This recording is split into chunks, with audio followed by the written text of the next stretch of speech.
हिमाचल प्रदेश में कम संख्या वाले स्कूलों को शिक्षा विभाग मर्ज करने जा रहा है। शुक्रवार को शिक्षा मंत्री रोहित ठाकुर ने सचिवालय में शिक्षा विभाग की समीक्षा बैठक की, जिसमें आगामी समय में किए जाने वाले कार्यों पर चर्चा की गई और भविष्य में किस तरह से कार्य शिक्षा विभाग में होने वाले हैं उसको लेकर भी मंथन किया गया।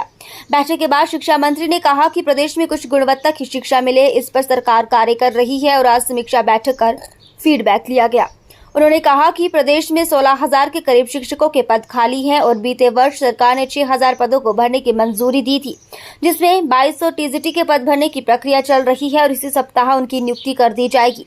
इसके अलावा जेबीटी शिक्षकों का भी तैनाती की जाएगी। ये शिक्षक वहां तैनात किए जाएंगे जहां स्कूलों में शिक्षक कम हैं। उन्होंने कहा कि प्रदेश में कुछ ऐसे स्कूल हैं जहां पर छात्रों की संख्या काफी कम है, उनको भी सरकार मर्ज करने जा रही है। वहीं एनटीटी शिक्षकों की नियुक्ति को लेकर शिक्षा मंत्री ने कहा कि प्राइमरी स्कूलों में एनटीटी शिक्षकों की तैनाती की जाएगी। प्रदेश की आर्थिक स्थिति को देखते हुए आउटसोर्स के आधार पर ही पद भरे जाएंगे। आप जानते हैं कि डे 1 से लेके हमारा ये प्रयास है कि क्वालिटी की तरफ हमारा डिपार्टमेंट जाए। जहाँ एक समय था जब आवश्यकता थी कि हमारे शिक्षा के क्षेत्र में आपकी एक्सपेंशन हो, और वो हुआ भी, लेकिन वर्तमान में आज समय की आवश्यकता है कि जो बने हुए हमारा शिक्षा विभाग का आधारभूत ढांचा है, इंफ्रास्ट्रक्चर है, इसको कंसोलिडेट किया जाए। इससे संबंधित जो हमने निर्णय पहले लिए थे उसका रिव्यू किया गया और भविष्य में क्या किया जा सकता है इस और भी विस्तार से चर्चा हुई। और ये रूटीन बैठक थी, क्योंकि आप जानते हैं पहले इलेक्शन का दौर रहा, बीच में मैं भी नहीं था, और अभी भी वर्तमान में हमारे 3 जगह आपके उपचुनाव हैं। तो ये सारी बातों को लेकर और भविष्य में कौन कौन से हमारे मैटर्स कैबिनेट में जाने हैं, ये विभाग ने अपने स्तर पे करने हैं, इस पर विस्तार से चर्चा हुई।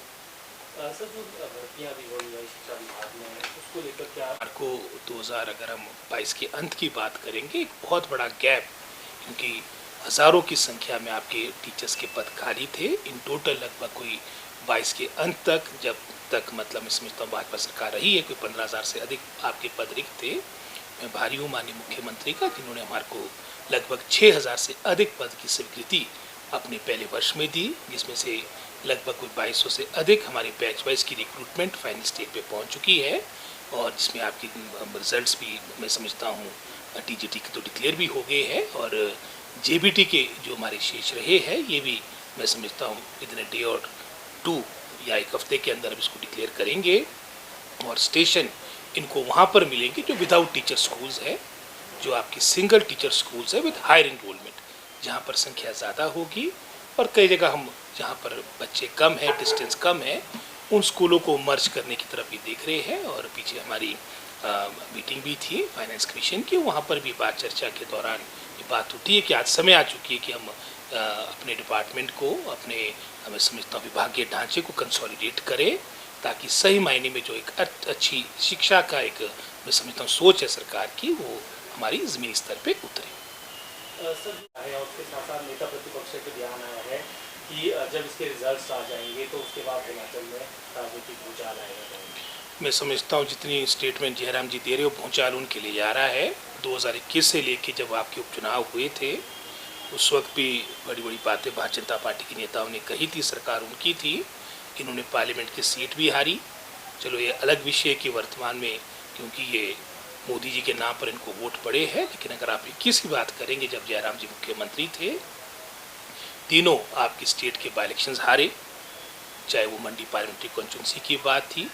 22 में हर तरह से इन्हें पूरा एक तरह का प्रेस्टीज बना दी थी, पूरे राष्ट्र की ताकत भारतीय जनता पार्टी ने हिमाचल में लगाई, लेकिन फिर भी यहाँ पर अच्छे बहुमत के साथ 40 सीटें कांग्रेस पार्टी को दी और कांग्रेस पार्टी की जीत हुई। और अच्छे तरीके से हमारी सरकार, सुखविंदर सिंह सुक्खू जी की सरकार कार्य कर रही है, जो उनको बच नहीं रहा।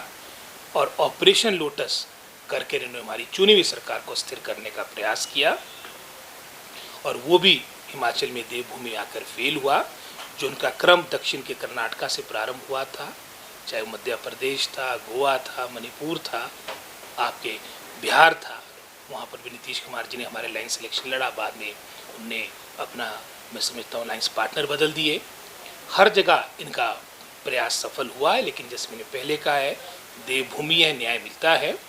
राष्ट्रीय मुद्दे से संबंधित आपके पार्लियामेंट के इलेक्शन हुए, जहां उनको जीत हुई है, लेकिन जहां विधानसभा जो हमारा 34 का बहुमत रह गया था इस हॉर्स ट्रेडिंग के बाद, वो बढ़कर आज 38 हो चुका है और हमें पूर्ण आशा है कि 3 सीटें ये भी कांग्रेस पार्टी जीतेगी और ये हमारी संख्या 38 से 41 पहुँचेगी। 22 मार्च को 40 सीटें मिली थी। हमें पूर्ण आशा है कि 3 सीटें जीतने के बाद हिमाचल प्रदेश की जनता जनार्दन हिमाचल सरकार को और मजबूत करेगी और हमारी संख्या बल 41 पे पहुँचेगी।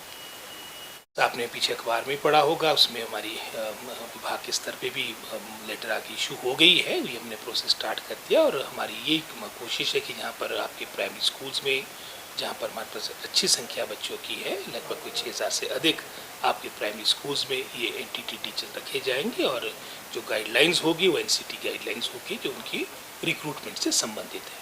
सर, एनटीटी शिक्षा को लेकर जो विपक्ष है वो सवाल भी पूछ रहा है। आज पूर्व शिक्षा मंत्री गोविंद ठाकुर का बयान आया है, उन्होंने कहा कि रेगुलर भर्तियों की बात कही गई थी लेकिन यहाँ आउटसोर्स पर एनटीटी शिक्षा। तो गोविंद ठाकुर जी तो खुद मंत्री रहे हैं, 5 साल शिक्षा विभाग चलो शुरू में सुरेश भारद्वाज जी के पास रहा, तो बेहतर होता वो करते अपने समय में। हमने जहाँ मैं समझता हूँ नियुक्तियाँ भी करनी है और साथ ही साथ अपनी मैं समझता हूँ आर्थिक स्तर पर जो चुनौती प्रदेश के समक्ष है वो भी देखनी है। चाहते तो हम रेगुलर है सारी बातें, लेकिन हमने अपनी व्यक्ति स्थिति को देखते हुए भी निर्णय लेना है और जो नियुक्तियाँ होगी ये लगभग वही प्रस्ताव है जो पिछली सरकार का है, वो अपने कार्यकाल के दौरान नहीं कर पाए। हमने ये 6000 से अधिक भरने का निर्णय लिया है और ये आउटसोर्स के द्वारा भरी जाएगी। सर,